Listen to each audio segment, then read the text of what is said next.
السلام عليكم سو هذا مقعي وصباح وحن هاي graphic designer iyo web designer waxaan u shaqeynayaa as web iyo graphic designer sanadkii markaan dhaafay iyo kamba as a freelancer baan u shaqeynay waxaan u shaqeynay exclusively Somali community ana alxamdulillah waxaan u shaqeeyay shirkado badan oo Somalia ay ka mid yihiin kuwan screen ka hadaan ka tusayo saas darteeda dhalinyaro badan baa isoo weydiiyay su'aalo ku saabsan sidee baa loo noqdaa graphic designer ama web designer marka aan maaragtay awoodi waayeen qof walba u jawaabo si individual ah sheeko dheer u galo waxaan doortay inaan sameeyo webinar gaaban ama webinar aan isla wada qaadan karno su'aalo isweydiin karno taasna waxaan qabtay isniintii markaan soo dhaaftay alxamdulillah ana si fiican buu noogu qabsoomay laakiin waxaan arkay in dad badan awoodin inay ka soo qayb galaan maadaama aan bilownay 9:45 taasna waxa keentay waqtiga kaliya aan awooday inaan ku jiro dhowr saacadood lacala inay wixii maaragtay sheeko dheer noqoto oo waqti dheer socota saan u awooday inaan joogo marka waqtigaas aan bilownay alxamdulillah dhalinyaro badan baa kasoo qayb gashay laakiin dhalinyaro kale awoodi weyday marka saas darteeda waxaan rabaa inaan sameeyo videogan aan ka hadlayo qodobadii aan kasoo hadalnay aniga horta markii hore qorshahayga wuxuu ahaa inaan duubo webinarka sida halkan ka aragtid waan duubay laakiin codkii baa la waayay marka codkii la waayay waxay igu khasab igu noqotay inaan wixii dib u duubo oo just intii muhiimka ahayd ka hadlo qodobadii muhiimka ahayd the purpose ama sababta aan u qabtay this graphic design webinar waxay ahayd inaan maaragtay dadka la qaybsado journey-gayga iyo ina maaragtay maybe qof uu ka helo inspiration journey-gaas aniguba sidoo kale dad badan oo kale ka helay maaragtay inspiration sheekadooda iyo sida u bilaabeen so taas waxay ahayd one of the reason aan u sameeyay ta kalena waxay ahayd inaan su'aalo isweydiino oo maaragtay meesha aan noqono community Somalia oo graphic designer web designer oo maaragtay iswada weydiin kara su'aalada because waxa dhacda marmar aan live ka soo galo xitaa inay dad kasii fiican jawaab ka fiican hayaan because waxay joogaan meeshii qofkaas uu joogay so waxay garanayaan systemkii waxay garanayaan iskuulada meelaha ku kala yaalaan iyo iskuulada fiican so saas darteed baan horta u qabtay this live webinar alxamdulillahna way noo hirgashay su'aaladii waan isweydiinay so inta ugu muhiimsan baa hadda rabaa inaan just videogan kusoo koobo maadaama saan sheegay markii hore codkii hore ka shaqeyn waayay so waxa aan ka hadalnay waxay ahayd journey-ga anigu usoo maray graphic design-ka talabaadna sidee baa loo baran karaa habyaasha kala duwan ee graphic design ama web design loo baran karo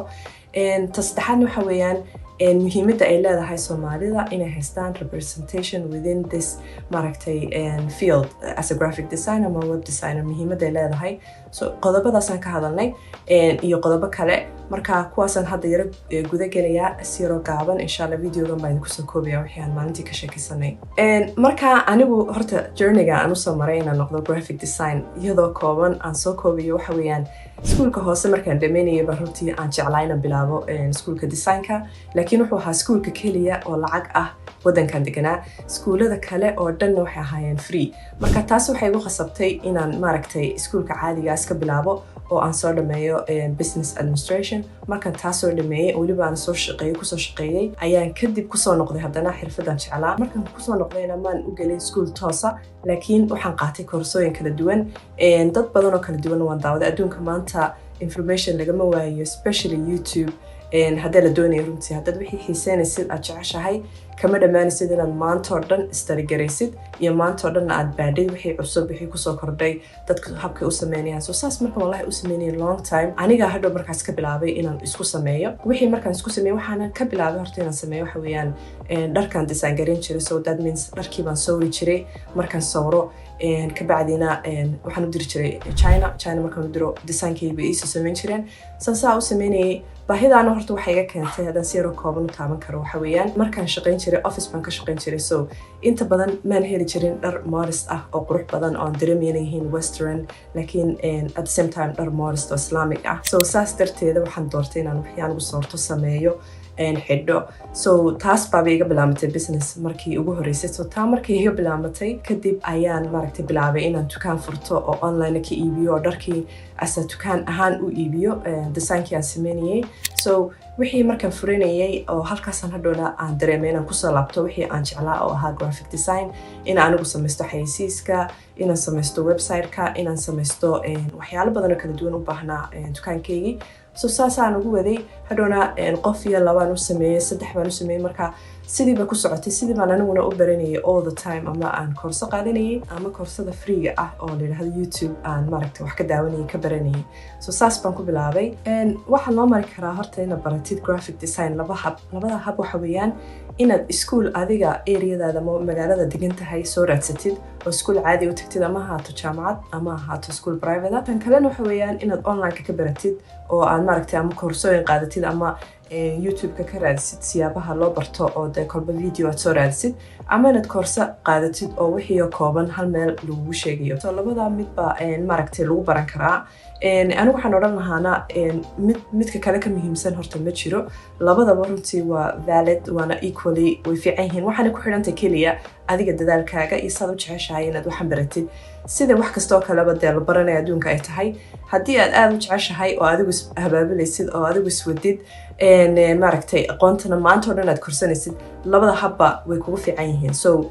maaha inuu midba midka kale ka fiican yahay so waxaan oo dhan marka adig kugu xidhan tahay so waa labada si ee loo baran karo graphic design-ka midda kale aan ka hadalnay waxa weeyaan muhiimadday leedahay inaad maaragtay inagu gudaheena ama Soomaalida dhexdooda haystaan graphic design iyo web designer waxa weeyaan had iyo jeer qof wadan kale haddaad tiraahdid wixii ii samee inaanu fahmaynin culture-kii ama maaragtay dhaqankii ama afkii aanu fahmaynin so waxaa muhiim ah in dadkii dee within community-ga wadanka ama dadkaas Soomaalida u dhashay jinsiyadda ah inay ka helayaan qofkii shaqada u qaban kara si fiican oo tayo leh so inaad adigu isrepresent garin kartid adigu sheekadaada sheegi kartid adigu